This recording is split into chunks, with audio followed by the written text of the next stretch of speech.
Hello, Bacho. Let's read the given question. The question says a partition wall has two layers of different materials A and B in contact with each other. They have the same thickness, but the thermal conductivity of layer A is twice that of layer B. At steady state, the temperature difference across the layer B is 50 Kelvin. Then the corresponding difference across the layer A is. So option A given है 50 Kelvin, option B given है 12.5 Kelvin, option C is 25 Kelvin, option D is 60 Kelvin. सो इस question को समझते हैं पहले अच्छे से एक थ्रू अ डायग्रामेटिक रिप्रेजेंटेशन और कंसेप्ट क्या यूज होने वाला है इसमें that too we need to understand. So let's suppose हमें हमारे पास दो लेयर्स है side to side connected, thickness दोनों की सेम गिवन है. सो इसे मान लेते हैं L और इसे भी थिकनेस मान लेते हैं L. ठीक है. इसका ये सपोज ये हमारा A है और ये B है. तो हमसे बोला गया है thickness but the thermal conductivity of layer A की जो थर्मल कंडक्टिविटी है वो ट्वाइस है एज दैट ऑफ B. अगर हम B को K ले रहे हैं तो A का ट्वाइस हो जाएगा. ठीक है. और हमें लेट सपोज यहाँ का टेम्परेचर मान लेते हैं TA और ये जो जंक्शन है इसका टेम्परेचर हम मान लेते हैं थीटा और ये जो टेम्परेचर है इसका यहाँ मान लेते हैं TB.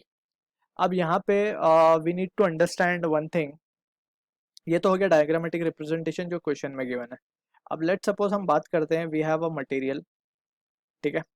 अब उसको हम अगर एक एंड से हीट करते हैं, ठीक है, अगर we are heating this material from one end, so क्या होगा, heat will start flowing to other end. ठीक है. सो हीट दूसरे एंड पे जाना स्टार्ट करेगी. अब क्या होगा, कुछ देर बाद ये सारे पॉइंट्स जो आगे आगे हैं, लेट से हम कुछ पॉइंट्स ले लेते हैं A B, कुछ देर में A पॉइंट गर्म हो जाएगा, कुछ देर बाद B पॉइंट भी गर्म हो जाएगा. ठीक है ना. इस तरीके से हीट आगे की तरफ फ्लो होती है. एक पॉइंट ऐसा आएगा जब सारे ही पॉइंट्स प्रॉपरली अपने एक्सट्रीम टेम्परेचर तक गर्म हो चुकेंगे. ठीक है. उस स्टेज को हम कहते हैं स्टेडी स्टेट. उसके बाद क्या होगा, heat will flow as it is. फिर वो किसी पॉइंट का टेम्परेचर नहीं बढ़ा रही होगी, it will be just flowing. Same heat will flow through A B C जितने भी पॉइंट्स होंगे. ठीक है. वो एक इंस्टेंट के बाद होगा. That state we known as the steady state. ठीक है ना. तो वही हमसे क्वेश्चन में बोला गया है कि at steady state the temperature difference across B, यानी कि हमें टेम्परेचर डिफरेंस अक्रॉस बी दिया है, मतलब थीटा माइनस टीबी दिया है हमें कितना, 50 kelvin. So that we need to understand. ये रिजल्ट हमें गिवन है. अब हमने जैसे डिस्कस किया कि heat flow will remain the same, जैसे QA पे जो हीट जा रही होगी वही हीट QB पे भी जा रही होगी at steady state. That we need to be careful with. So जो हीट फ्लो रेट की हम बात करते हैं, क्या क्या रेट से हीट फ्लो हो रही है, सो उसे हम डिनोट करते हैं बेसिकली H से. ठीक है. सो H होता है बेसिकली Q/T, है ना. और Q/T को हम क्या लिखते हैं, basically it is nothing but it can be written as delta T, that is change in temperature upon L/Ka. L/Ka को हम यूजुअली रेजिस्टेंस के तौर पे देखते हैं, दैट इज थर्मल रेजिस्टेंस हम इसे बोलते हैं. ठीक है. सो यहाँ से ये रिजल्ट हम यूज करते हुए will try to answer the question. अब यहाँ पे हम वी कैन से A और B, so we can write from this discussion heat flow through A will be equals to heat flow rate through B. ठीक है.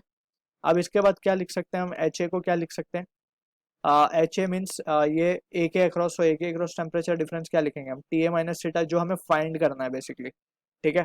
Upon L तो same ही है, अपॉन Ka मतलब ट्वाइस ऑफ Ka हो जाएगा 2 times, and that will be equals to, यहाँ पे क्या लिखेंगे, थीटा माइनस TB जो कि हमें गिवन है 50 केल्विन्स. ठीक. Upon L/Ka. सो L/Ka दोनों साइड से कैंसिल हो जाएगा.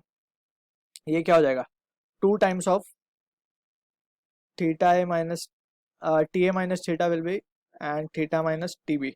सो थीटा माइनस TB तो 50 गिवन है हमें, देयरफॉर हम क्या कह सकते हैं, TA माइनस थीटा क्या हो जाएगा, 50/2, that is 25 kelvin. So this is the answer to the question. अब जो कि ये मैच हो रहा होगा हमारा ऑप्शन C से. I hope you understood the solution. All the best.